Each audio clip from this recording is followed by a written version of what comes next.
Sfântului Duh. Amin. Îngăduiți să vă mai țin 5 minute numai. Nu o să mai facem cateheza despre Sfânta Liturghie, pentru că am ținut să ne vorbească Părintele Gelu și v-ați rugat să nu mai lăsați niciodată să stea în spate, să-l trimiteți aici în față, că aici e locul. Eu mă simt rușinat să stau eu în altar și Părintele Gelu în spate. Numai dacă doare capul și chiar nu poate nici cum să se apropie. Asta e singurul argument. Aș vrea 5 minute să-l pomenim pe Sfântul Grigore de Nazianz. O să vorbim și la Sfinții Treierari despre el. Dar omul acesta lui Dumnezeu pentru mine a fost așa de fascinant, pentru că nici unul dintre Sfinții Părinți nu m-au fascinat în viața lor așa ca și Sfântul Grigore. E adevărat, Sfântul Ioan Gură scrie foarte actual și foarte frumos și foarte mult.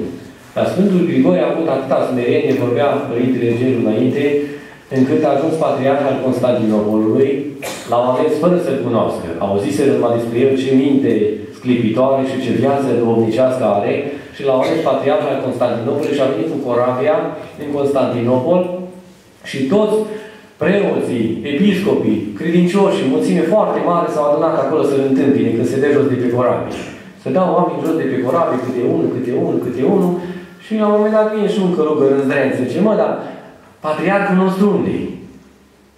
Zice, nu știu unde e Grigore. Zice, eu sunt. Vai, ce vine părinta, tu vin capitala țării, așa, în zdrențele astea, în hainele astea. Păi trebuie să-ți facem niște reverenți, niște haine mai strălucitoare, mai frumoase, mai de calitate. Și zice Sfântul Grigore, eu am crezut că mă chema să vă văd și treimi, nu se pot zdrențele voastre. I-au zis, patriarh.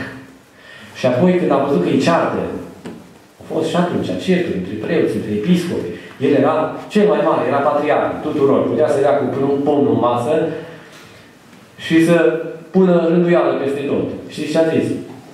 Țineți-vă voi patriarhatul, eu mă duc în vârful muntelui. Și aici fiți atenți.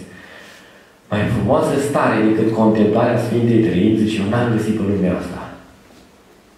Și asta nu mai pot scoate din cap cuvântul ăsta. Eu n-am găsit încă starea asta. Dar Sfântul Grigore a zis, mai frumoasă stare decât să contemplu Sfânta Trăime în rugăciune și în părtășie cu Dumnezeu, eu n-am găsit nimic din toată lumea aceasta. Știți cum predica el? Are o carte, cele 5 cuvântări teologice. Nu știu câte predici au zis. De bună seamă, cum zic și el multe, dar astea au rămas faimoase. Cele 5 cuvântări teologice. Ne spune viața lui că s-a așezat în genunchi în fața altarului și se ruga. Și până nu-i dădea Dumnezeu cuvânt, nu se ridica de acolo să spună. Și stăteau oamenii și așteptau câte un ceas, câteodată, câte două și se rugau. Toți se rugau. Doamne, dă-i cuvânt la Părintele Grigore. Toți împreună. Dar și când se ridica de acolo, zice, nu, acum mi-o dat. Hai să vedeți ce mi-o dat. Și rămâneau căscați. Uimiți de ce înțelepciune, ce profunzim, că vorbea direct Dumnezeu cu el. Asta e starea pe care de mult am trăjit-o. Mie nu mi-a zis niciodată Dumnezeu ce să vă spun, numai din Scriptură, din ce am citit eu sau din cuvintele Sfinților. Poate că ar trebui din nou să ne plecăm la rugăciune, să ne rugăm să ne dea Dumnezeu cuvânt. Nu să povestim ce ne trece nouă prin minte. Și asta pentru că avea o trăire foarte, adică profundă. Și încă un lucru care vreau să vi-l pun la inimă e faptul că a scris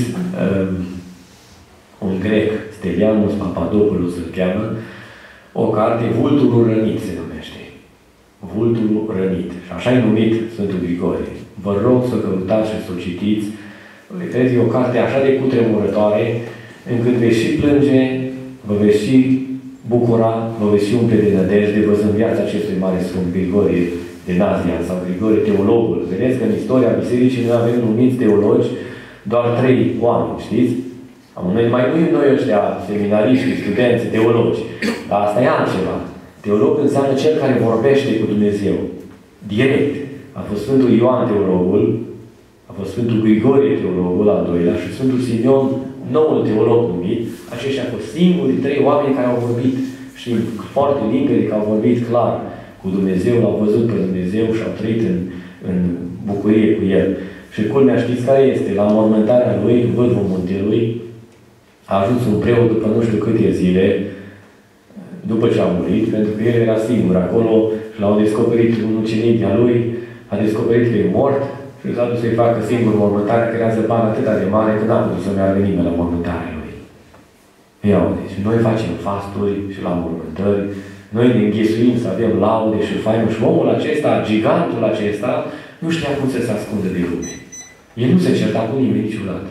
El pe acasă și foarte bine, faceți cum vreți voi, certați-vă cât vreți, eu mă duc în vârful muntelui și lăsați-mă să-mi văd de rugăciunea mea. Deși toți recunoșteau că la înțelepciunea lui încă nu a ajuns niciunul. Nu-i oare lumea asta în criză, pentru că nu mai avem sfinți ca și Grigore. Luați și citiți ceva despre el. Atâta vă pun la inimă, un pic, sau un cuvânt de-a lui, sau multul rănit, cartea aceasta extraordinară, și veți vedea la ce mă refer. Domnul să vă ajute, să vă întărească, să iubiți mereu cu adevărat. Amin.